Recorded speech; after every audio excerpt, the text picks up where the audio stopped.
Okay, सो B double E या B triple E जो भी है अपना सब्जेक्ट का नाम, तो मैंने क्या एक्सप्लेन किया था कि हमको इंजीनियरिंग के फर्स्ट स्टेज पे ये पढ़ना कंपलसरी होता है, क्योंकि बहुत हर जगह पे इलेक्ट्रिक और करंट और ये सब चीज़ें रहती है, चाहे कौन सा भी ब्रांच हो।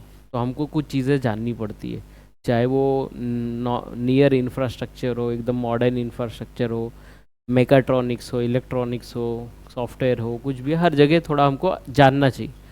तो इसके लिए ये सब्जेक्ट डेफिनेटली हमको सेम वन में मिल ही रहा है। ठीक है, तो तुम्हारा ब्रांच कौन सा है?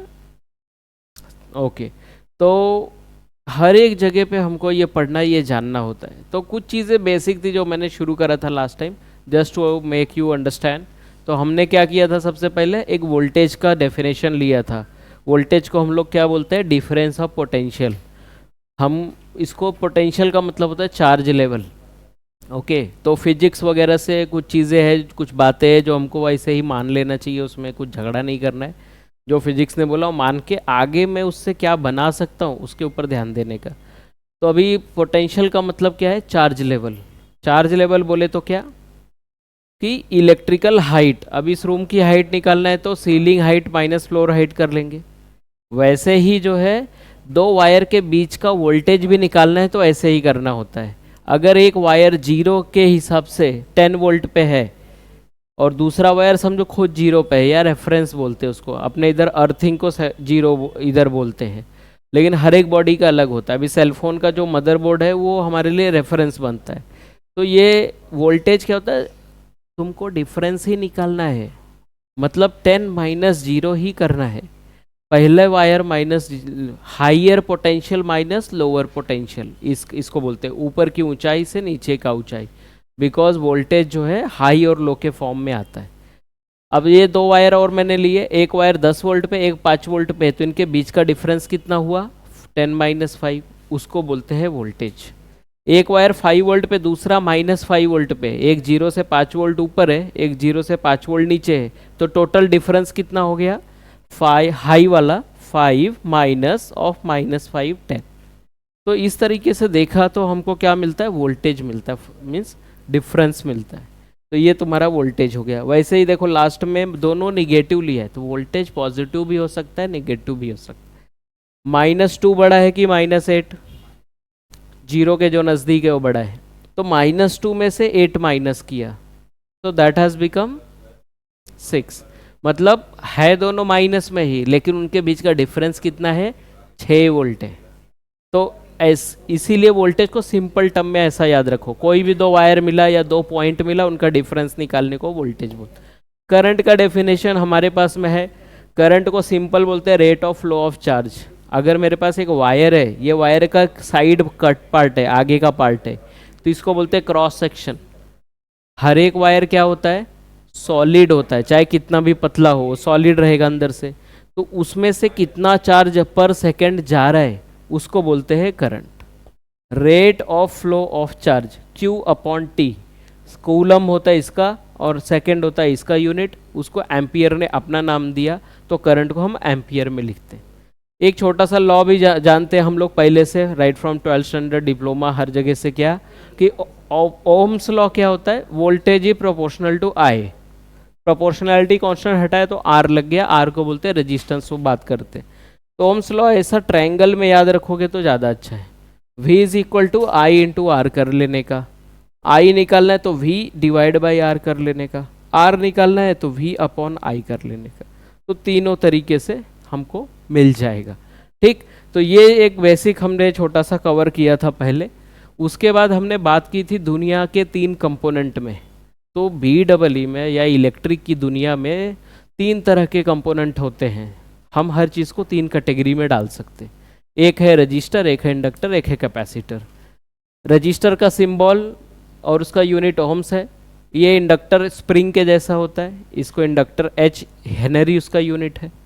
कैपेसिटर फैराडे है, 2 प्लेट है, उसके बीच में भरा है नॉन कंडक्टिंग मटेरियल, करंट उधर से पास नहीं होता, तो क्या करेगा? चार्ज जमा कर लेगा। तो बैटरी वैसे बनती है, सेलफोन की बैटरी बनती है, सारे बैटरी कैपेसिटर ही है, चाहे वो EV की हो, बाइक हो या कार हो, सबकी। तो ये फैराडे इसका यूनिट दे के रखा है। तो हम किसी भी चीज़ को ये 3 पार्ट में करेंगे, ठीक है। लेटस से कि मेरे पास ये पेन है, ठीक है, ये प्लास्टिक का बना है, तो मैं इनमें से इसको कैटेगराइज करना चाहता हूँ, तो मैं इस फॉर्म में कैटेगरी में अगर सोचूं रजिस्टर में, तो क्या बोल सकता हूँ, इसका रजिस्टेंस ज़्यादा है कि कम है, यह करंट को पास करेगा क्या, प्लास्टिक पास करता है क्या, नहीं, क्योंकि वो इंसुलेटर बोलते हैं, वो कंडक्टर जो रहता है, सारे जो मेटल होते हैं वही कंडक्टर है, तो ये पास नहीं करेगा करंट। जो करंट नहीं पास कर रहा है उसका रजिस्टेंस ज़्यादा होता है, जो करंट पास करता है उसका रजिस्टेंस कम होता है। रजिस्टेंस को समझ लो कि ऊंचाई वाला रास्ता, और करंट को समझ लो पानी। तो पानी किस तरफ ज़्यादा जाएगा, जिधर कम ऊंचाई होगा, जिधर ज़्यादा हाइट रहेगा उधर पानी कम चढ़ेगा। तो वैसे ही रजिस्टेंस है, जास्ती रजिस्टेंस कम करंट जाएगा, कम रजिस्टेंस ज़्यादा करंट जाएगा। अपनी बॉडी का रजिस्टेंस इस रूम में सबसे कम है 75 ओम, तो सबसे ज़्यादा करंट अगर हम बिजली के कांटेक्ट में आ गए तो किस में से जाएगा, अपने में से जाएगा। तो ऐसे टाइम को बचाने के लिए हम लोग MCCB ट्रिपर वगैरह लगाए रहते, जो अचानक करंट बढ़ेगा तो ट्रिप कर देगा, बचने के चांस बढ़ जाते। तो रजिस्टेंस की भाषा में हम चीज़ों को कैटेगराइज कर सकते हैं, वैसे ही इंडक्टर की भाषा में भी कर सकते हैं, लेकिन इंडक्टर कैपेसिटर जो है जब हम लोग सेकेंड चैप्टर पढ़ेंगे तब मैं डिटेल में कराऊंगा। अभी हम लोग पहले जा रहे हैं रजिस्टर के साथ में। तो रजिस्टर के साथ में हमको DC, पहला हमारा जो मॉड्यूल है जो हमको पढ़ना है वो DC है, उसमें रजिस्टर के बारे में पढ़ना है, और रजिस्टर के लॉ, रजिस्टर और DC सोर्स के लॉ पढ़ने हैं। 5 लॉ है, वही 5 लॉ पढ़ने हैं, उसी के ऊपर न्यूमेरिकल आएगा, एग्जाम में क्वेश्चन आएगा और सॉल्व करना रहेगा। तो अगला हम लोग रजिस्टर से शुरू करते हैं। तो रजिस्टर क्या होता क्या है, रेसिस्टर क्या है, अपोजिशन टू द करंट है, करंट को रोकने का काम करता है। रजिस्टर क्या खाता है, पावर। अगर तुमने यहाँ पे पावर मेजर किया और बीच में रजिस्टर लगाया और फिर पावर निकाला, तो डेफिनेटली ये दोनों पावर सेम नहीं रहेगा, क्योंकि रजिस्टर पावर खाता है, तो थोड़ा तो पावर जाएगा, राइट, ठीक है। आजा, तो पावर लॉस करता है कौन, रजिस्टर। अगला पॉइंट क्या है कि ये क्या करता है, इलेक्ट्रिकल एनर्जी को हीट में कन्वर्ट करता है, गर्मी में। तो जहां भी रजिस्टर लगा है वहां क्या होने वाला है, हीट होने वाला है। तो रजिस्टेंस की वजह से पावर खत्म होता है, लेकिन वो पावर हीट में कन्वर्ट भी होता है। तो कोई भी सेलफोन है, कोई भी मोबाइल है, कोई भी चीज़ है, जब वो चलती है तो उसमें रजिस्टेंस में से करंट जाता है, तो वो हीट में कन्वर्ट होता है।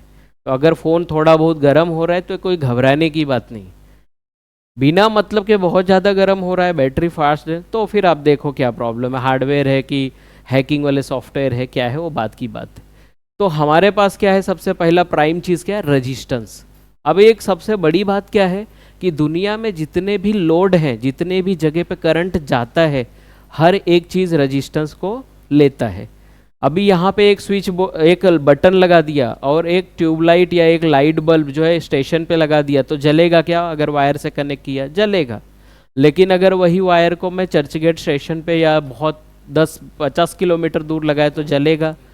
क्यों, क्योंकि लेंथ बढ़ेगा तो क्या बढ़ेगा, रजिस्टेंस बढ़ेगा। तो उसका एक फॉर्मूला है, इधर देखो, ρL/A। रो बोले तो उसकी प्रॉपर्टी कि मैंने प्लास्टिक लिया है कि ग्लास लिया है कि वुड लिया है कि अच्छा वाला मेटल लिया है कि खराब वाला मेटल लिया है, जैसा मेटल का क्वालिटी रहेगा वैसा रेजिस्टेंस को कंट्रीब्यूट करेगा। L is the length of conductor, length बढ़ेगा तो भी रेजिस्टेंस बढ़ते जाएगा। और उल्टे में क्या है, A, area of cross section, उसको बोलते हैं मोटाई। तो वायर की मोटाई कितनी है, कितना उसका क्रॉस सेक्शनल एरिया है, वो डिसाइड करेगा रेजिस्टेंस हाई होगा कि लो। तो जितना पतला वायर उतना ज़्यादा रेजिस्टेंस, और जितना मोटा वायर उतना कम रेजिस्टेंस। इसलिए देखो जो बड़े बड़े जो ट्रेन्स के ऊपर का जो वायर लगा है वो जाड़ा है, क्योंकि उस पर 25,000 वोल्ट AC जाता है, पहले 10,000 वोल्ट DC जाता था। वो दोनों बराबर ही है, सेकेंड चैप्टर में पता चलेगा। तो A क्या है अपना, एरिया ऑफ क्रॉस सेक्शन। तो एक छोटा सा सम पहले ऐसा होता है कि भाई ये दिया है, ये दिया है, ये दिया है, सबको कैल्सी में डालो और R निकालो। बट वो हम लोग अभी नहीं करेंगे, पहले कुछ कैलसी के ऑपरेशंस कर लेंगे, बाद में ये इसके सम के ऊपर आते हैं। अगला, तो अब हम किसके ऊपर आ रहे हैं, कॉम्बिनेशन ऑफ रजिस्टेंस।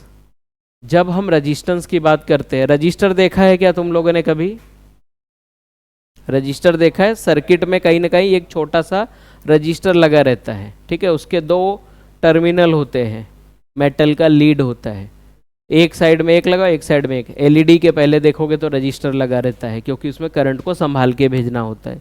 तो रजिस्टर कौन से दो तरीके के होते हैं, एक कौन सा तरीके का है बताओ, सीरीज, और दूसरा कौन सा है, पैरेलल। तो यहां तक हमने करा था। तो सीरीज में क्या होता है, रजिस्टर को ऐड करना होता है, एक के बाद एक रजिस्टर लगा है, लेकिन हाउ विल वी आइडेंटिफाई, क्योंकि शेप मैटर नहीं करता, अपने को कैसा पता चलता है कि रजिस्टर सीरीज में है। हम क्या करते हैं, रजिस्टर को सीरीज में करने के लिए अपना रूल क्या है, एक मैंने 10 रुपए की नोट लिखाई होगी तुम लोग को, हिंट बोलते हैं उसको। हाँ, तो उसमें क्या था कि वाटर का जो फ्लो है वो टूटना नहीं चाहिए, मतलब एक करंट पास करके पहले से देखो, अगर सारे रजिस्टर में सेम करंट जा रहा है, चाहे कौन सी भी डायरेक्शन में है, लेकिन टुकड़ा नहीं हो रहा है, बाइफर्केट नहीं हो रहा है, डिवाइड नहीं हो रहा है, ब्रांचिंग नहीं हो रहा है, तो फिर बोल सकते हैं कि वो सीरीज में है।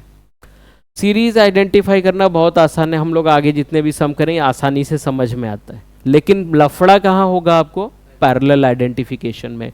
तो let us talk about parallel combo. Parallel combo में हम पैरेलल करने के लिए क्या चाहिए, हमारा ये जो येलो में लिखा लाइन है ना, ये बहुत इंपॉर्टेंट है। करंट डिवाइड होता है, लेकिन उससे भी बड़ी बात क्या होनी चाहिए, meet again without any further division, फिर से वो मिलना मांगता है। अगर वापस नहीं मिलता है तो फिर वो पैरेलल नहीं है। सिर्फ हमने शुरू में देख लिया, दो टुकड़ा हो गया, करंट आगे जा रहा है, नहीं, वो आगे मिल, मेले में बिछड़ा है तो मिलना भी चाहिए, तो ही होगा। तो ये देखो एक एग्जाम्पल बताया, इधर देखो, इधर एक पानी आया तो इधर इधर जाएगा और इधर जाएगा, लेकिन एंड में वो दोनों वाटर पाइप क्या हो रहा है, इधर मिल भी रहा है, तो ही ये दोनों ट्रैक को मैं पैरेलल बोल सकता हूँ, है ना। लेकिन अगर यहाँ पे एक कॉम्बिनेशन मैंने दिखाया है, इसमें क्या है, ये देखो R1 R2 में दो टुकड़ा हुआ, लेकिन आगे जाके यहाँ पे R5 नाम का रजिस्टर हो गया, तो यहाँ पे आने से क्या हो गया कि फिर से टुकड़ा हो गया, दिख रहा है क्या, कुछ करंट इधर जाएगा, कुछ इधर जाएगा, कुछ उधर जाएगा, कुछ उधर जाएगा, जिसका जैसा रेजिस्टेंस होगा उसमें वैसे उल्टे करंट जाएगा, ज्यादा को कम, कम को ज्यादा। तो विदाउट एनी फर्दर डिवीजन, मतलब आगे फिर से डिवीजन नहीं होना चाहिए, परत डिवीजन नहीं होना चाहिए, तो वो हो रहा है क्या, यहाँ पे हो रहा है, इसलिए ये क्या है, पैरेलल नहीं है। तो ऐसे बहुत सारे एग्जाम्पल लेंगे तो अपने को समझ में आ जाएगा। लेकिन पैरेलल को सॉल्व कैसे करते हैं, तुमने जो भी मेथड सीखा है वो सब भूल जाओ, और एक ही मेथड याद रखो, कौन सा फॉर्मूला, कैल्सी फॉर्मूला। कैल्सी फॉर्मूला ही याद रखना है बस। R1 into R2 upon R1 plus R2 का पैरेलल मत लगाओ यहाँ पे। आपने 1000 रुपये की कैल्सी खरीदी, कितने की है अभी, 1200 की, 1150 की है, तो वो कैल्सी का इस्तेमाल करो, ठीक है। और सिर्फ ये फॉर्मूला याद रखो जो मैंने यहाँ पे लिख के दिया है, जब भी पैरेलल रजिस्टर दिखे तो ये फॉर्मूला लगाने का। फॉर्मूला क्या है, कैल्सी में ब्रैकेट लेने का, जैसा दिखता है कैल्सी में एग्जैक्ट वैसा करने का, ब्रैकेट लगा के इन जो भी नंबर लिखो उसके आगे रेज टू पावर -1 कर दो, उसमें एक बटन दिया है इनवर्स का, वो सीखेंगे, inverse inverse inverse, bracket close, और लास्ट में फिर से इनवर्स लगा के इक्वल दबाओ, डायरेक्ट आंसर। तो लास्ट पेज पे हमने वही किया था, ये देखो 20 और 30, क्या ये दोनों पैरेलल है, डिवाइड होके वापस से मिल रहा है, तो इसका फाइनल आंसर क्या आएगा बताओ मेरे को। तो मैंने एक साधारण मेथड से किया जो हमारा पहले 12 तक करते थे, इन दोनों को मल्टीप्लाई करके ऐसा, इसका आरपी को उल्टा किया तो आरटी निकला, ये हो गया 12। बट हमारा कैल्सी मेथड क्या है, ब्रैकेट लेना है, 20 इनवर्स करना है, 30 इनवर्स करना, ब्रैकेट क्लोज मारना है, और ये आंसर। अब देखो यहाँ पे मैंने 1000, 2500, 985 इन सब का पैरेलल किया, आंसर कितना आया, इन सब का पैरेलल किया तो आंसर इसका कितना आएगा बोलो, अंदाजे बोलो कितना आएगा, इस पूरे सीक्वेंस में एक 1 भी ले लिया है तो हमारा रूल क्या है कि जो भी फाइनल आंसर आएगा वो छोटा होगा किससे, जो सबसे छोटा होगा उससे भी छोटा answer, less than the least resistance present in the combination. So that is why हमारा अगर 1 है पैरेलल कॉम्बो में तो आंसर 0.99 तक आ जाएगा, but it will never cross 1। सबसे छोटे रेजिस्टेंस से भी छोटा ही आंसर पैरेलल में आता है। अगर आपको ज़्यादा आ गया, उस कॉम्बो में कोई है 5 और तुम्हारा आंसर आ रहा है 5.1, रॉन्ग किया है, कहीं तो गड़बड़ किया है, तो इससे एक चेक भी हो सकता है। तो अब हमको क्या करना है आगे, let us now go further और हम लोग कुछ पैरेलल के सीखते हैं, क्योंकि ये एग्जाम में ना 6 मार्क का 4 मार्क का ऐसा आता है मिनिमम, क्वेश्चन 1 में ही आता है जो कंपलसरी होता है सॉल्व करना। तो उसमें अगर इसको ऑप्शन कोई और नहीं आ रहा है और इसको करना पड़ा तो अपने को आना चाहिए कि कैसे सॉल्व करते हैं। ठीक है, 10 मार्क्स के लिए भी आता है। क्वेश्चन 1 में 3 मार्क के लिए भी आता है, वो डिसाइड करते हैं हम लोग ही, क्वेश्चन पेपर सेट करते कैसे करते हैं कि हर मॉड्यूल का एटलीस्ट एक क्वेश्चन होना चाहिए। तो अगर मुझे लगता है कि मैं सिंपल डाल रहा हूँ तो 3 के ज़्यादा डालूंगा, अगर और सिंपल डाल रहा हूँ तो 2 वाले डालूंगा, तो 10 करने रहेंगे, 12 ऑप्शंस देने पड़ेंगे। और अगर मैं हैवी क्वेश्चन डाल रहा हूँ तो मैं क्वेश्चन 1 में 4 मार्क वाले 6 क्वेश्चन डाल दूंगा, उसमें से 5 करना रहेगा। तो इस तरीके से है, बट हर मॉड्यूल का एक क्वेश्चन कंपलसरी वाले में आता है, दैट इज़ द फॉर्मेट, और आगे वाले में बाकी मॉड्यूल कवर करते हैं। तो इसके लिए सबसे पहले हमको ये रजिस्टर को सीरीज पैरेलल करना शुरू करना पड़ेगा। तो लेट अस स्टार्ट मीन्स, हाँ बोलो।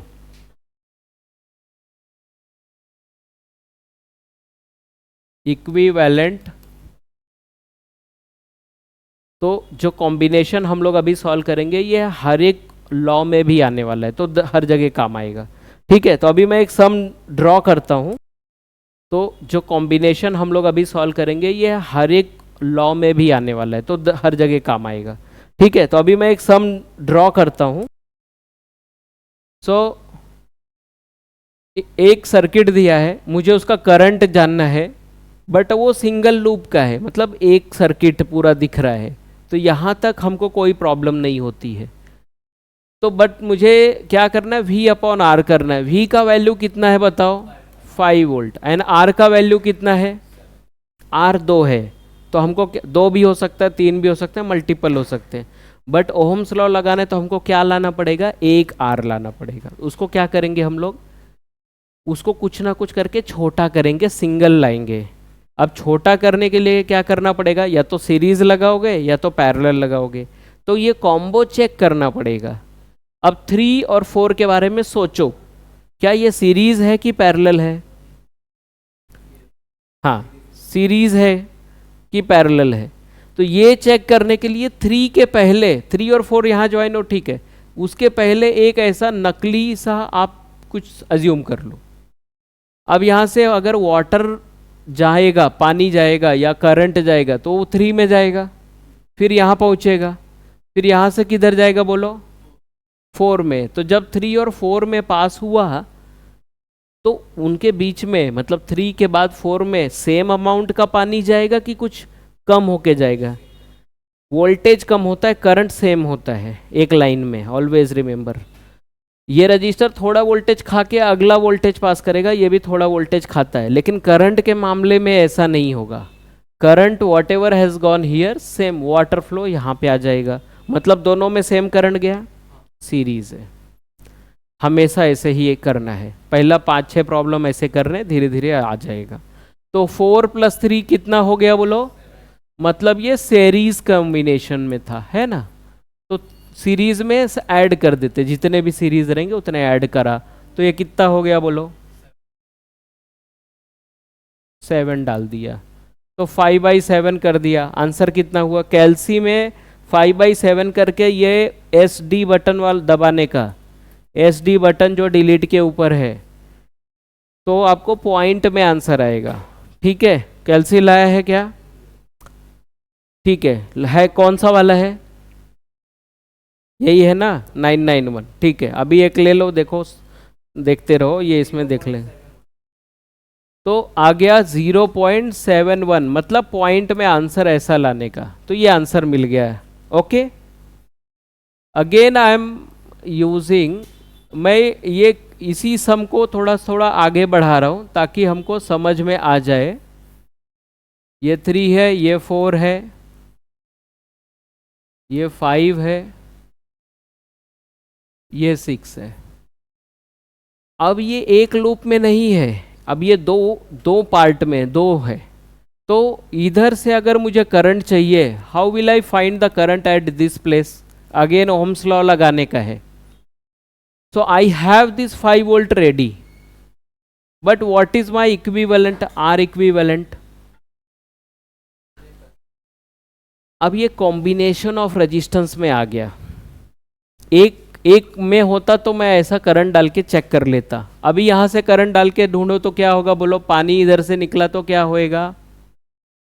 इधर तक आएगा, फिर इधर से 2 टुकड़ा जाएगा, फिर इधर जाएगा, फिर इधर कुछ होगा, फिर इधर होगा, फिर ऐसा ऐसा करके फाइनल रिटर्न आएगा।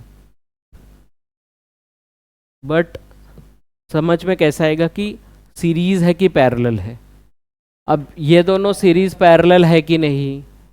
दोनों रहेगा, दोनों कॉम्बो एक साथ में ही चलता है। इसमें दोनों मेथड है, सीरीज भी आ रहा है, पैरेलल भी आ रहा है। लेकिन सॉल्व कहाँ से शुरू करेंगे? तो उसके लिए हमको एक और 10 रुपए का नोट याद रखना है, एक और हिंट या नोट याद रखना है। क्या है नोट? कि always start from opposite and, from given point of interest, that is A and B। जब मुझे यहां का करंट चाहिए तो मैं ये दो पार्ट पे इंटरेस्टेड हूं, इसी को बोलते हैं A एंड B, इसी को बोलते हैं पॉइंट ऑफ इंटरेस्ट। मतलब मुझे यहां पे कितना रजिस्टर बनेगा इन सब की वजह से, दैट आई वांट। तो ये पूरे का मुझे क्या चाहिए? ओवरऑल एक वैल्यू चाहिए, एक वैल्यू, और वो सीरीज पैरेलल से मिलने वाला है। बट लगाएंगे कैसे? इधर से शुरू करूं कि उधर से शुरू करूं कि इधर से शुरू करूं? इसके लिए ये नोट याद रखना है। कहां से शुरू करना है? अपोजिट एंड से। अगर ए बी इधर है तो शुरुआत उधर से करो, अगर ए बी इधर लिखेला है तो शुरुआत इधर से करो।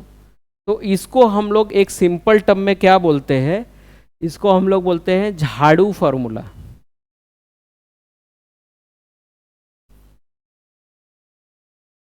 ये झा है, झाड़ू फार्मूला।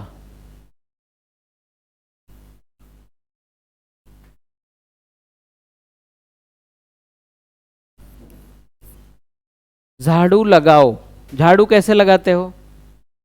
अगर ये वो दरवाजा है और कचरा है घर में और झाड़ू लगाने को रहा, तो लोग झाड़ू वहां से लगाते हुए इधर लाएंगे कि इधर से लगाते हुए उधर ले जाएंगे? इधर से। मतलब झाड़ू कहाँ लगाना है? पॉइंट ऑफ इंटरेस्ट के अपोजिट साइड से। तो हमको वैसे ही सोचना है। अब बताओ, अगर यहाँ का करंट चाहिए तो मैं शुरुआत कहाँ से करूं? एकदम लास्ट से। 6 किससे कनेक्टेड है? अब ये दो बंदे मिल गए, अब इन दोनों के बारे में पहले सोच लो, उसके बाद ही आगे बढ़ना है। 5 और 6 आपस में कैसा कनेक्टेड है? सीरीज में है। क्यों? उसके जस्ट पहले सोचो, यहां से सोचना शुरू करो कि भाई यहां से ये अलग आ रहा है, इतने के बारे में सोचो। तो यहां से एक पानी फिराओ, इधर गया, इधर गया, इधर कुछ होगा क्या? ये तो सिर्फ वायर का फोल्डिंग है, यहां से नया करंट कहीं हवा में नहीं जाएगा। तो वापस कितना जाएगा? 6 में। मतलब 5 और 6 क्या है? सीरीज में है। और सीरीज में हम क्या करते हैं? ऐड कर लेते हैं। आई कैन से कि इन दोनों का कितना रेजिस्टेंस बन रहा है? 11 ओम्स।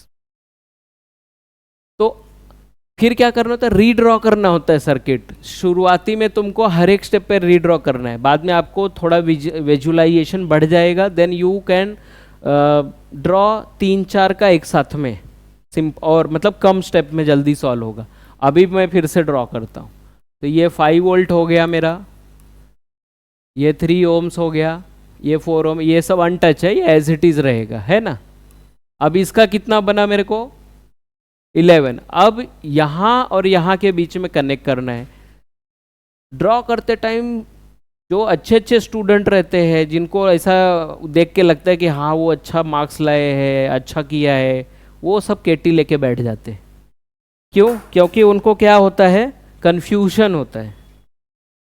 क्या कंफ्यूजन होता है कि ये 11 को किधर लिखने का, इधर लिखूं क्या,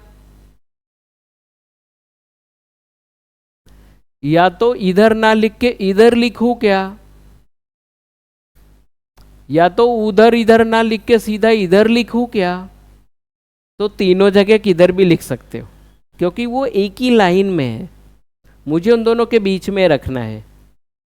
तो it does not matter, shape does not matter, ठीक है। तो इस केस में कुछ लोग बोलेंगे नहीं सर मैं ऐसा लिखेगा, लिखो ना, कुछ फर्क नहीं पड़ता। तो समझो कि अगर मैंने इसको यहां पे ही रख के ऐसा ले लिया तो क्या होएगा, 11 ओम ले लिया, वो उसको यहां भी लिख सकते हो, यहां भी लिख सकते हो, ऐसा कर्वी लाइन में भी लिख सकते हो, डज नॉट मैटर। हमको क्या करना है, झाड़ू लगाना है बस। फिर से झाड़ू लगाओ। अब बताओ कहां से शुरुआत करूं। ये मेरा ए एंड बी है, शुरुआत कहां से करूं, ये डोर है, शुरुआत कहां से करूं, लास्ट में। अरे लास्ट में, अपोजिट एंड, किधर से, वापस 11 से, फिर से नया घर है, हर स्टेप पे नया घर है, हर बार लास्ट कॉर्नर से छोटा करते हुए आना है बस। तो अभी किसके दो बारे के, किन दोनों के बारे में सोचना है बोलो, 11 और 4 के बारे में सोचना है।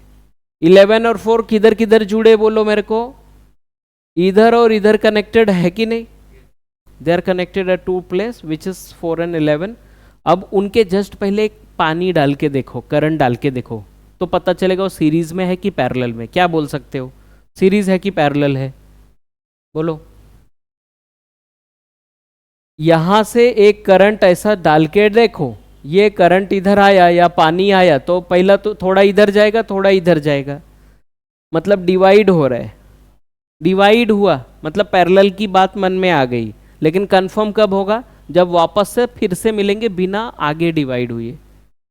तो ये देखो, ये इधर से घूम के यहाँ पे पहुंचा, ये भी इधर से पहुंचा, मतलब इन इसके और इसके बीच में ये दोनों पानी का जो वाटर फ्लो है वो कहीं और डिवाइड हुआ क्या, मतलब ये दोनों प्योरली पैरेलल है।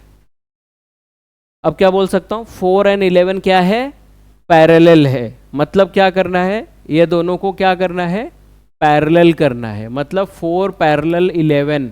इसका आंसर बोल सकता है कोई, जैसा मैंने कैल्सी मेथड सिखाया है, ऐसा ब्रैकेट लेने का, 4 का इन्वर्स लिखने का प्लस 11 का इन्वर्स लिखने का, ब्रैकेट क्लोज करके इन्वर्स करके आंसर लाने का। उसके में करके दिखाओ तुम।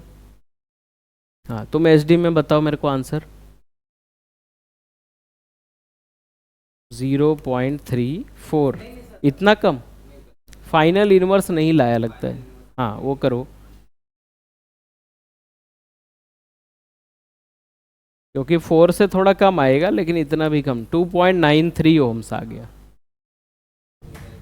राइट। तो मेरा आंसर निकला अभी कैल्सी करके 2.93। तो अब मैं क्या करूंगा, वापस ड्रॉ कर लूंगा, 5 वोल्ट है ना, अभी कौन सा ओरिजिनल बचा है, 3। और कुछ लोग बोलेंगे सर अभी क्या करूं, तो ये सामने भी लिख सकते हो, यहां भी लिख सकते हो, shape does not matter, right. तो इन दोनों का आंसर क्या आया, तो ऐसा लगा, और ऐसा नहीं छोड़ने का, इसको ऐसा ज्वाइन करने का, नहीं तो कनेक्शन ही नहीं है, करंट ही नहीं जाएगा। 2.93 ओम्स यूनिट है ओम्स। तो अब ये और छोटा हो गया, अभी भी मेरा पॉइंट ए एंड बी यही है जहां से मुझे करंट चाहिए। तो अब इन दोनों के बारे में सोचो, अगेन फिर से झाड़ू इधर से लगाना है, तो इन दोनों के बारे में सोचो, बोलो सीरीज है कि पैरेलल।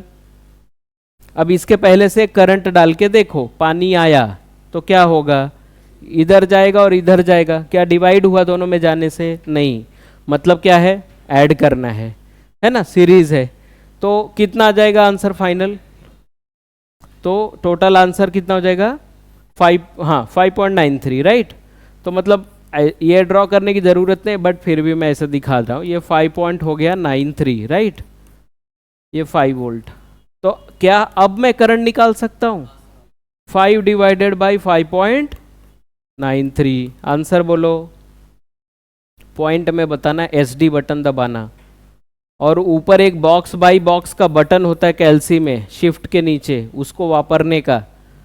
ये वो वाला छोड़ दो ऐसा करने का जो मेडिकल पे करते हैं, किराना स्टोर पे, ये नहीं करना। ये बोर्ड मास रूल फॉलो नहीं करता, फंस जाओगे।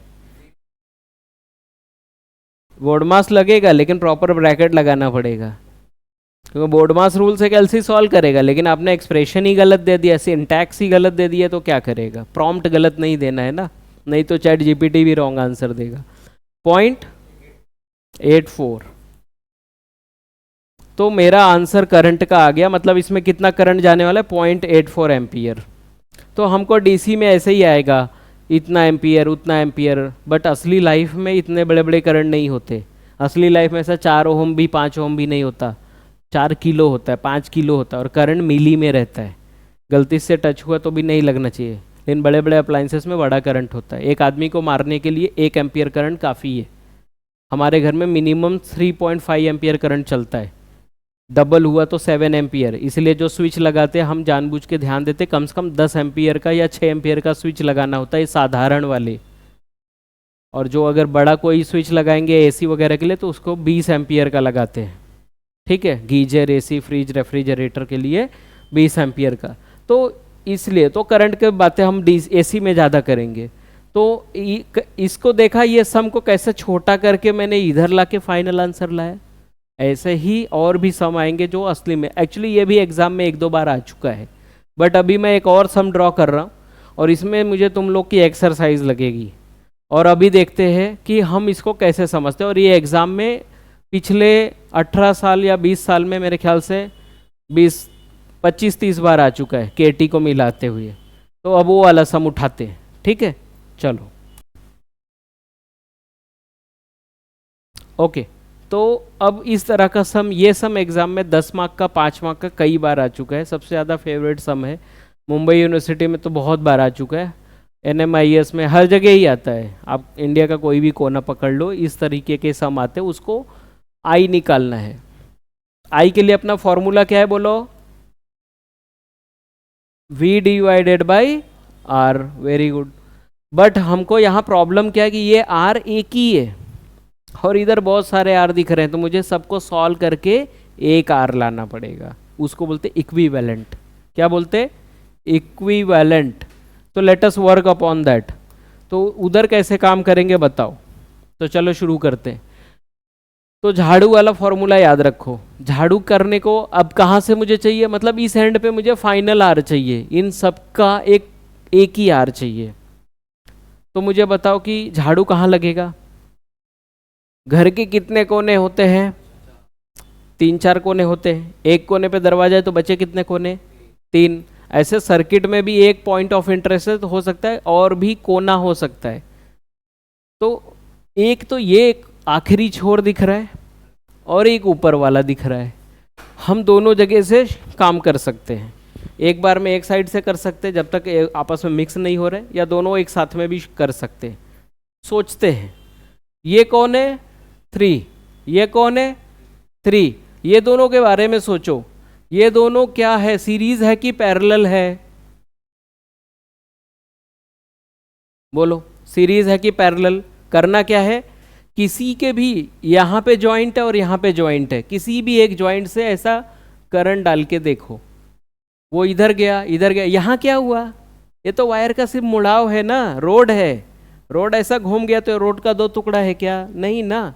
वैसा ये सर्किट भी है, तो बोलो क्या है अभी, सीरीज में है, क्योंकि दोनों में सेम पानी जाएगा, सेम करंट जाएगा। तो आई कैन सी 3 और 3 मिलके कितने हो जाएंगे 6। और ऊपर के कोने में सोचा तो इधर और इधर जुड़े हैं, इधर से एक पानी डाल के देखो, इधर गया और वापस घूम के इधर आए, तो 2 and 2 सीरीज है कि पैरेलल? सीरीज है। तो उनका भी आपस में कितना हो जाएगा बोलो? इन दोनों का कितना आया?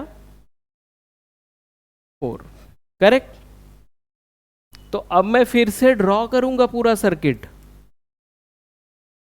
लेकिन उन दोनों को इक्विवेलेंट लिखते हुए।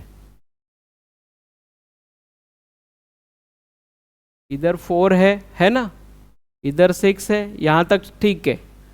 यह है 3 4 8 4 6, ये वाला 5 है। ओके, ये 4 है। ओके, 5। अभी तो इन दोनों का क्या मिलके बनेगा, कितना बन रहा है? 4। अब पूछोगे सर कनेक्ट कैसा करना? आपका मर्जी, कैसा भी कनेक्ट करो। मैं एकदम मस्त राउंड फॉर्म में करता है, अच्छा लगेगा। और इधर के लिए मैं बोलूँगा मैं राउंड नहीं करूँगा, मैं ऐसा ऐसा करूँगा। कुछ फर्क नहीं पड़ता, तुम कैसा भी ज्वाइन करो, शेप डज नॉट मैटर। बस उस एंड से उस एंड के बीच में होना चाहिए जहाँ से रिप्लेस कर रहे हो। So I will write 6 over here and 4 over here. फिर से शुरू करो, फिर से झाड़ू लगाना है अगेन। बोलो झाड़ू कहाँ से लगेगा? बोलो बोलो। दो साथ में क्या, चार साथ में कर सकते हो, बट वो उनके आपस में मिक्सिंग नहीं होना चाहिए। जब एक पॉइंट नज़दीक आ जाएंगे तब 1 by 1 करना। दो अलग अलग इंडिपेंडेंट कॉर्नर है तो यू कैन थिंक ऑफ। तो अभी इन दोनों के बारे में सोचो, ये कोना है एक और ये भी एक कोना है अभी भी, मतलब ऊपर का पार्ट है। इन दोनों के बारे में सोचो, ये यहाँ पे जुड़ा है और यहाँ पे जुड़ा है, तो ये दोनों आपस में सीरीज है कि पैरेलल? पैरेलल है। क्यों? साथ में करंट डिवाइड हो रहा है और साथ में मिल भी रहा है। तो 3 6 and 6, ये दोनों का पैरेलल का आंसर क्या आएगा बता सकते हो कैलसी करके?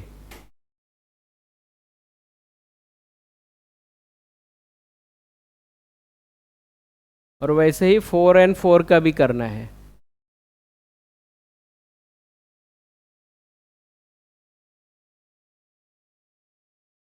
मिला?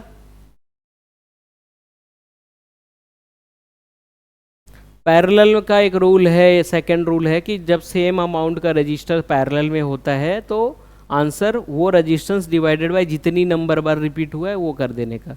6 2 बार रिपीट हुआ तो 6/3 किया तो 3 आ गया, नहीं तो अपना फॉर्मूला से करो आ जाएगा। 6 को 6 बार किया पैरेलल तो आंसर 1 आएगा, क्योंकि 6/6 हो जाएगा, है ना? ऐसा 2 and 2 का पैरेलल क्या आएगा? सॉरी 4 and 4 का पैरेलल आएगा 2, नहीं तो कैलसी से करो 4 inverse 4 inverse whole inverse, answer 2। तो अब मुझे ये दोनों सॉर्ट हो गए, फिर से ड्रॉ करना पड़ेगा। मैं कर लेता हूँ, मुझे बोर्ड पे करना है, ये मैं बहुत सालों से कर रहा हूँ, मुझे कोई प्रॉब्लम नहीं है। लेकिन कुछ कुछ स्टूडेंट होते हैं 2-3 बार करना पड़ता है तो बोर हो जाते हैं, बट वो रील्स देखते हुए बोर नहीं होते हैं। चलो मैंने ऐसा शेप को मेंटेन किया, ये है 3, ये है 4, ये है 5, ये है 8, और ये नए आए कौन? 2, और ये नया आया 3। अब बताओ, अगेन वही क्वेश्चन है, वही जर्नी है, झाड़ू लगाओ। तो झाड़ू कहाँ से लगाना है? यहाँ से। अब ये और 2 और 3 के बारे में सोचो, इस कोने पे 2 लोग आके जुड़े, इन दोनों के बारे में सोचो, सीरीज है कि पैरेलल? सीरीज है। Very good. कैसा पता चला? इधर से ऐसा घूम के चला गया, कुछ नहीं हुआ, डिवाइड नहीं हुआ। इन दोनों का टोटल कितना आएगा बोलो? 5 आ जाएगा ऐड करके। तो अभी मैं इसका आगे फिर से बना लूं, 3 वोल्ट, 3 3, ये 4 है, ये 5 है ना? और ये 8 वाला भी अभी तक ऐसा ही पड़ा है। और इन दोनों का आंसर कितना आया? अब इन दोनों के बीच में लगाना है। अब कैसे भी लगा दो, मैं थोड़ा ऐसा राउंड फैशन में लगा देता हूँ, चलेगा, कुछ भी नहीं। तुम ऐसा स्क्वायर बना के लगाओगे तो भी चलेगा। 5 ohms हो गया।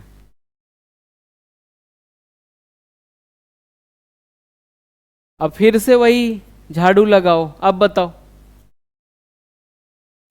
इन दोनों के बारे में सोचो, आखिरी कोना इधर है, इन दोनों यहाँ पे जुड़े हैं और यहाँ पे जुड़े हैं, तो इन दोनों का आपस में कनेक्शन सीरीज है कि पैरेलल? पैरेलल। क्यों? डिवाइड साथ में हो रहा है और बाद में मिल भी रहे, तो मतलब इन दोनों का पैरेलल कॉम्बिनेशन कितना आएगा? 8 पैरेलल 5। कैलसी से ही आंसर बताना है। एंड्रॉयड फ़ोन में कैलसी ES करके एक ऐप आता है, वो डाउनलोड कर लो। कितना आया? 3.07। ओके, तो ये मिल गया मुझे। अब मैं वापस से क्या करूँगा? रीड्रॉ करूँगा। ये करते रहना है जब तक छोटा नहीं हो जाता एक रजिस्टर।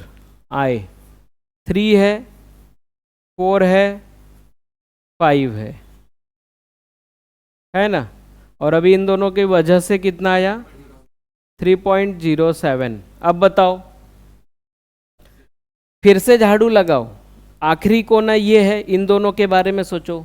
सीरीज है, ऐड हो जाएगा। आंसर कितनी? 8.07। फिर से रीड्रॉ मत करो। वो 8.07 और ये 4 सोच सकते हो सीरीज है कि पैरेलल?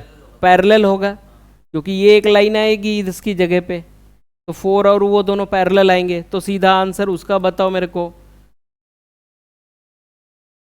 3 ले लिया और यहाँ पे लिख रहा हूँ मैं 4 पैरेलल 8.07 का आंसर कितना? 2.66 रहेगा, तो 67 ले लेना आगे। 6, ठीक है, 67 आ गया। अब बताओ, ये दोनों के बारे में सोचो, झाड़ू मारते रहो। सीरीज है तो 2 and 3 5.67 हो गया, झाड़ू पूरा हो गया। अभी बताओ आई का वैल्यू कितना होएगा? बॉक्स बाय बॉक्स लेना है, जो शिफ्ट के नीचे बटन है। हाँ बोलो। 5.67 ले लिया, कितना आंसर बोलो?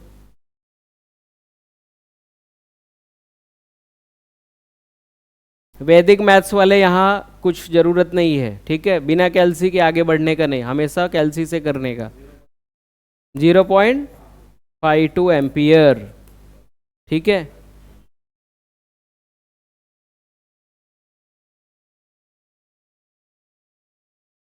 तीन बार पिछले 3 साल में 2-3 बार एग्जाम में आ चुका है। सारे का वैल्यू सेम है। लेट से 1 बोला है, 1, सब 1 1 1 है, तो इसका आंसर क्या आएगा? इन चारों में से कोई एक सिलेक्ट करेंगे। तो क्या करना है? अपना रूल याद रखने का। ए एंड, अभी यहाँ पे करंट चाहिए, तो ये मेरा सोर्स है। ए एंड बी ऐसा एंड कॉर्नर पे है, सॉल्व कहीं बीच में से शुरू करना है। तो सबसे पहले इधर से सोचना शुरू करो। हाँ बोलो, पहले इन दोनों के बारे में सोचो। 1 1 है, साथ में डिवाइड हो रहा है कि नहीं? और इधर मिल भी रहा है, और भी लोग मिल रहे हैं, उससे मतलब नहीं है। ये तो ऐसे ही होता है ना, हम लोग सब वायर को एक ही जगह गांठ मारते, वैसे ही है। अगर कोई चाहे तो मैं इसको अलग अलग भी कर सकता हूँ, ऐसा कर दूँ तो ऐसा सब अलग अलग ऐसा है। बाद में उसी को मैंने बिंदु बना दिया, शॉर्ट लाइन का मतलब बिंदु। तो अभी ये 1 और 1 का कितना आएगा आंसर? आधा हो जाता है ना, 0.5 हो जाता है। तो इसकी कितनी बनी बोलो? इसकी कितनी बनी? अरे पॉइंट, इधर भी बना कितने? ऐसे 4.5 बन गए, है कि नहीं? अब बोलो, अब वो 0.5 और ये 1 सीरीज में आ जाएगा, तो ये 1.5 हो जाएगा। एक ही लाइन में है ना, यहाँ से शुरू करो, यहाँ से जो करंट गया जो इसमें भी जाएगा, इधर एक ही रजिस्टर रहेगा तो उसमें भी जाएगा। ये पूरी लाइन में एक ही करंट फॉलो हुआ। समझ में आ रहा है? ये पैरेलल करके एक रिजल्ट आ जाएगा ना, एक एक रजिस्टर बनेगा। हाँ, रीड्रॉ करके ही सोचा जा रहा है। 0.5 इन दोनों की जगह पे अगर आ गया तो एक ही लाइन हो जाएगी ना। रीड्रॉ करूं क्या? रुको मैं बताता हूँ, कलर किधर है।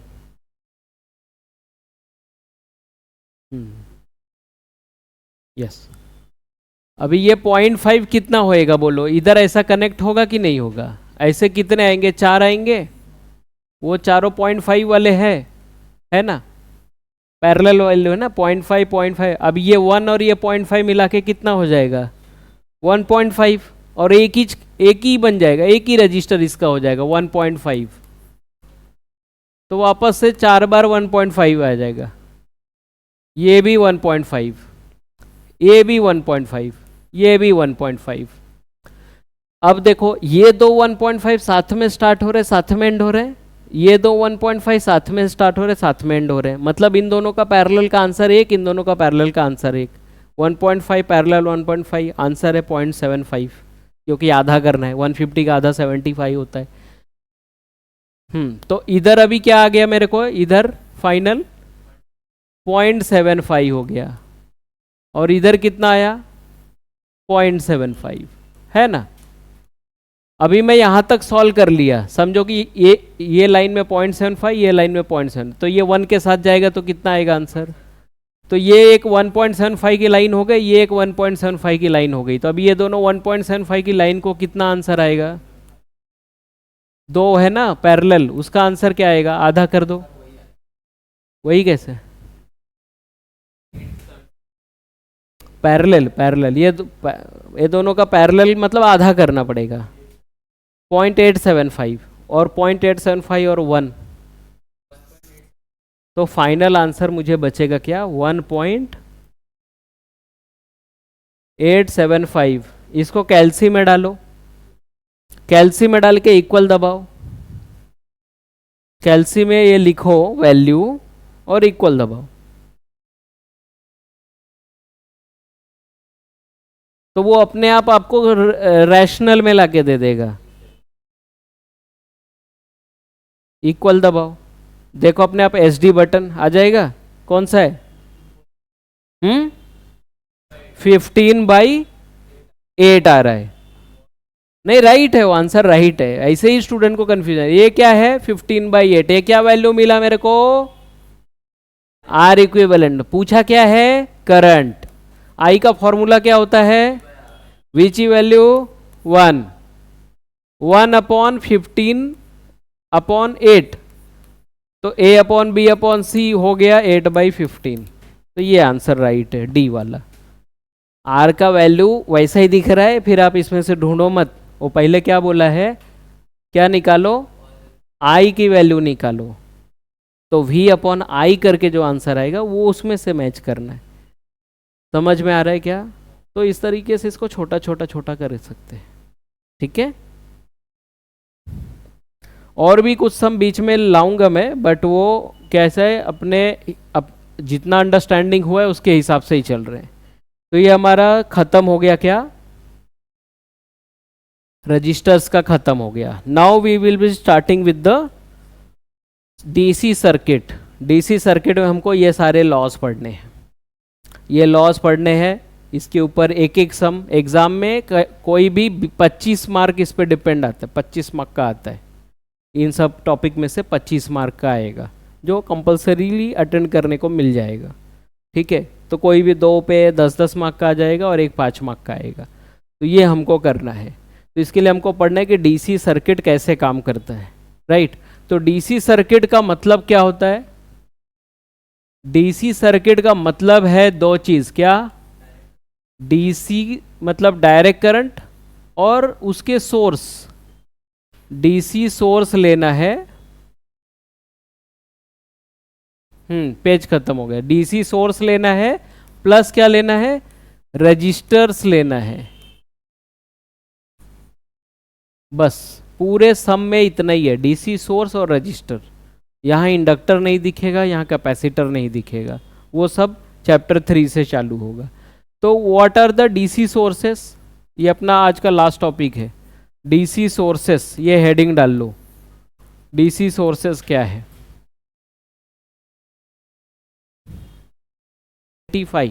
आइडेंटिफाई क्या करना है, डीसी सोर्स। तो कैसे करेंगे, तो यहाँ पे देखो डीसी सोर्स 2 टाइप का ही होता है। कौन कौन सा, एक है डीसी वोल्टेज और डीसी करंट। ऐसा 2 चीज बोल सकते हैं। सोर्स का मतलब यही 2 ही चीज होता है, या तो वो वोल्टेज निकाल के देगा या करंट निकाल के देगा। करंट के अंदर भी वोल्टेज वाली ही सर्किट रहती है अंदर छुपी हुई। तो डीसी वोल्टेज कैसा दिखेगा, एक बड़ा लाइन एक छोटा लाइन, बड़े लाइन को क्या बोलते हैं बोलो? प्लस, और छोटे लाइन को नेगेटिव माइनस, तो इसको बोलते हैं VDC।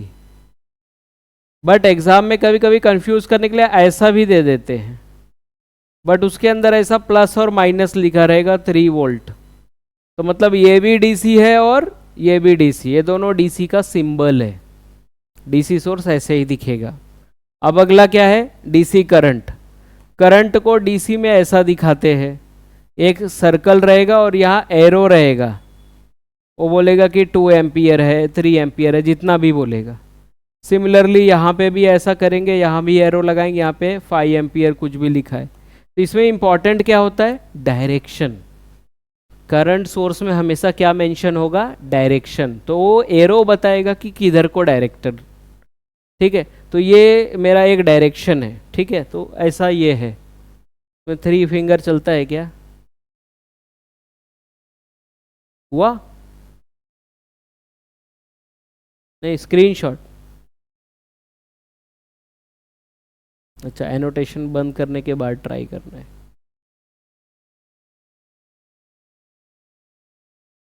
ठीक। तो डीसी सोर्स इसलिए लिख लो, ठीक है। तो डीसी सोर्स लिखा, ये 2 वैरायटी का होगा और डीसी करंट ऐसा दिखेगा। बस इतना समझ लिया और रजिस्टर समझ लिया तो हम लोग केसीएल, किरचॉफ्स लॉ पे शुरू कर सकते हैं। हमारा किरचॉफ्स लॉ क्या है? किरचॉफ्स के 2 लॉ है, Kirchhoff's voltage law, Kirchhoff's current law. एक को बोलते केवीएल, एक को बोलते केसीएल। वहाँ से शुरू करेंगे हम लोग कल, ठीक है।